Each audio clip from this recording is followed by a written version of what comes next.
All right, our next chapter here is going to focus on taxes, worst part of the economy. Kind of sucks. Only two things guaranteed in life.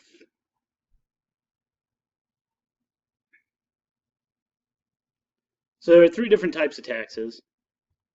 There are federal taxes that go to Washington, D.C. These these go to the president and Congress, and they decide what to do with them.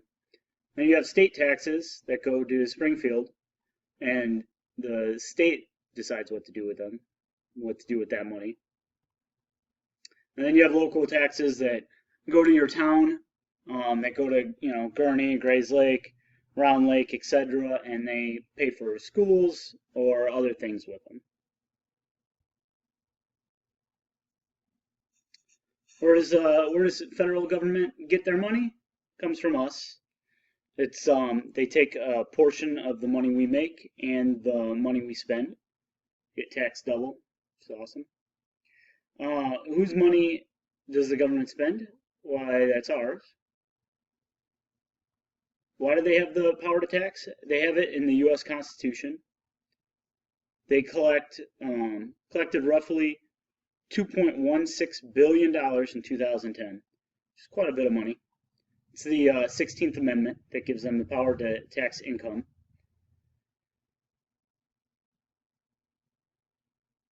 There are limitations on the government's power to tax, though. A tax can't bring in money that goes to individual interests. So a tax has to be for the common defense or the general welfare. It can't be like, hey, I want a new driveway, let's increase taxes because I'm the governor, and then they spend it on themselves. Federal taxes have to be exactly the same in every state. And the government can only tax imports, they can't tax exports. Everybody's tax returns are due to the Internal Revenue Service by April 15th. That's tax day. That's like the big day. You should know that. You get your taxes done by April 15th, and then you get a tax return, or you end up owing money depending on your tax situation for that year.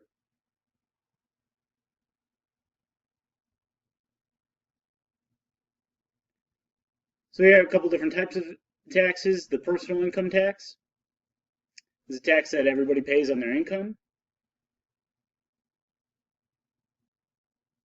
This is where the federal government makes most of their money.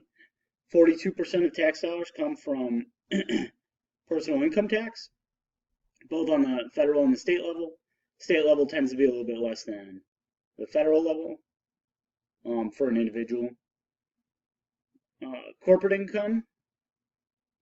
Corporate income tax is tax on the profits of a corporation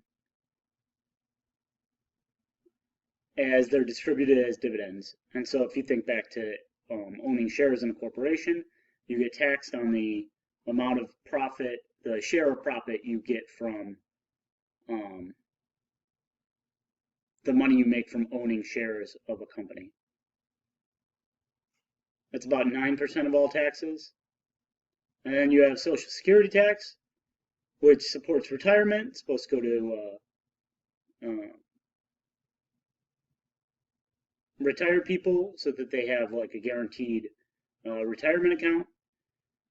It's about 40% of all taxes, and half of the Social Security. Like you pay in half to Social Security, and then your employer pays in half.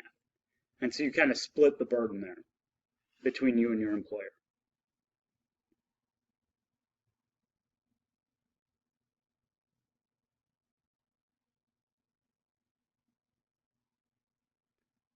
The three other taxes that are about 7% of all taxes, you have sales taxes.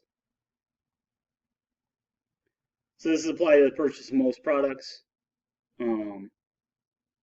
Excise taxes, which are taxes placed on like the purchase of certain products. They're usually things that people consider vices, such as tobacco, alcohol, gas. With the legalization of marijuana in some states, that would also fall under an excise tax. And then property taxes, which go to local governments. This is a tax on the value of your property or land. It depends on how much your property is worth. Determines how much tax you pay per year, and those are kind of divided up differently by different locales and how your mortgage is set up. Some mortgages are set up that you pay the taxes on a monthly basis, so you don't get all hit at once. Other places, it's not added into your mortgage, and so you get a bill twice a year for your property taxes, and so you have to you have to shell out, however much it is, $2,500 every 6 months on the value of your house. So this kind of depends on how you set it up for your individual house.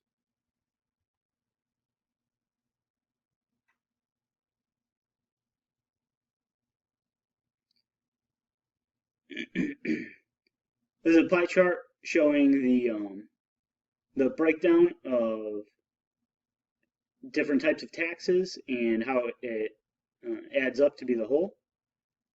So Social Security and Social Insurance is about 40%.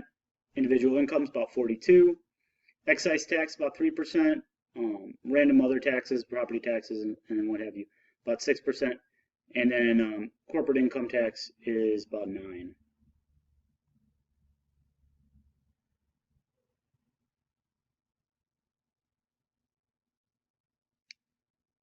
So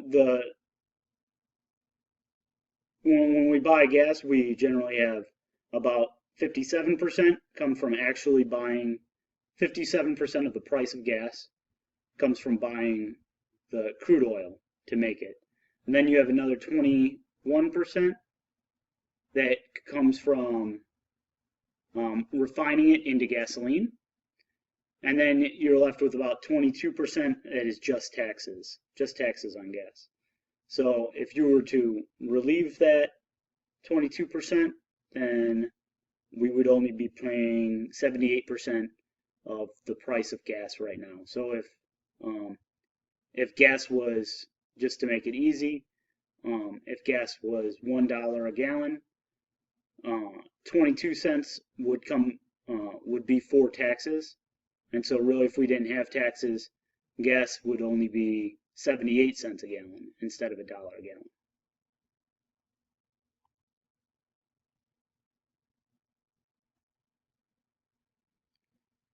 So government spends money in two different ways: mandatory spending, which is money that doesn't change, always has to be there: Medicare, welfare, Social Security.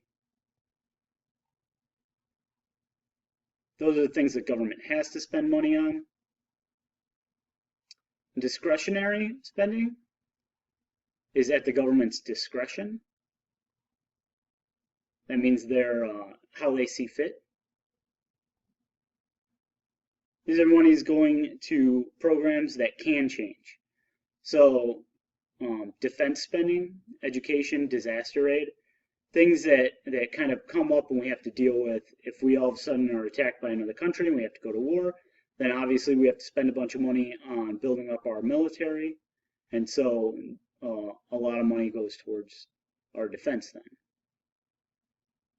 Same thing with disaster aid, like when Katrina hit New Orleans about five years ago now. That was all of a sudden we need to spend a bunch of money on disaster aid to help those people out. National defense constitutes about 20% of all of our spending. Safety net programs, such as providing aid to individuals and families, welfare, link card, etc., is about 11%, or $313 billion. interest on debt because the government is in debt. The government borrows money from other countries, which is a kind of a complicated process in its own self. I'm not going to get into it right now, but just paying off our debt to other countries or to ourselves in some cases is about 6% of how we spend all our money. Medicaid or Medicare, about 23%. These are medical insurance for Social Security beneficiaries who are 65 and older or disabled. It's about 23% of total government spending. You have Social Security, which is a kind of a type of pension program for retired people, is about 20%. And then education, training, and social services, it's about 2% of the total spending on by the government.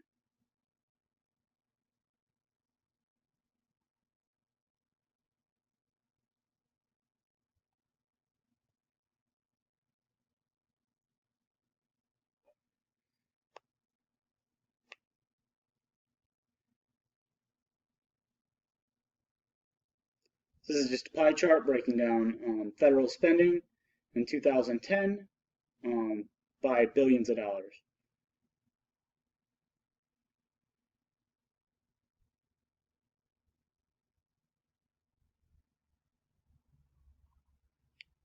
So just like anybody should have, the government has a budget.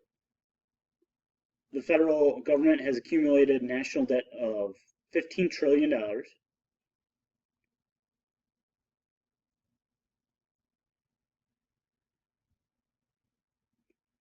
Which means if we spread that out to everybody in the United States, every man, woman, and child in the U.S., everybody would owe about $50,000.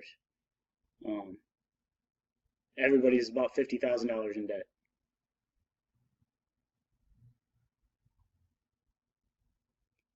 This debt occurs when the government spends more money than they bring in.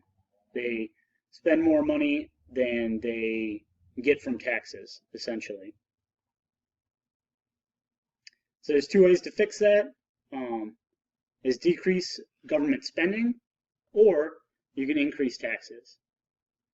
It would make sense if we decrease government spending. However, that doesn't seem to happen very often.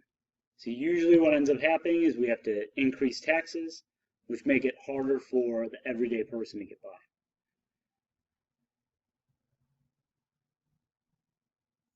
This is the increase in the national debt over time.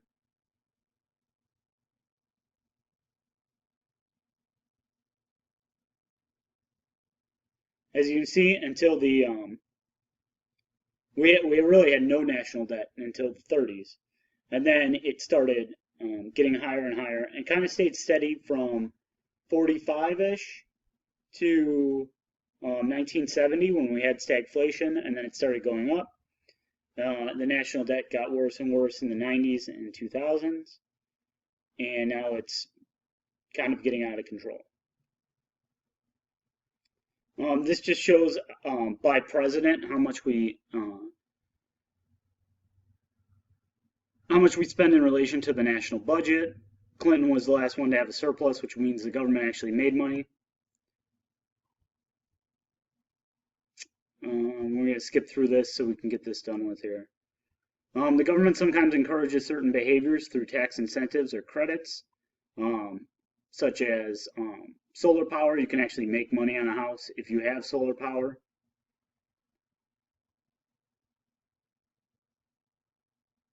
A couple different types of taxes we have are the proportional or flat tax, which is the same tax rate for everybody, a progressive tax, which would be people who make more money pay more taxes, or a regressive tax, which falls as taxable income rises. It means people who make more money would spend a less proportion of their money on taxes. That would be a regressive sales tax. Example of sales tax: there's only so much money you're going to spend on food and supplies.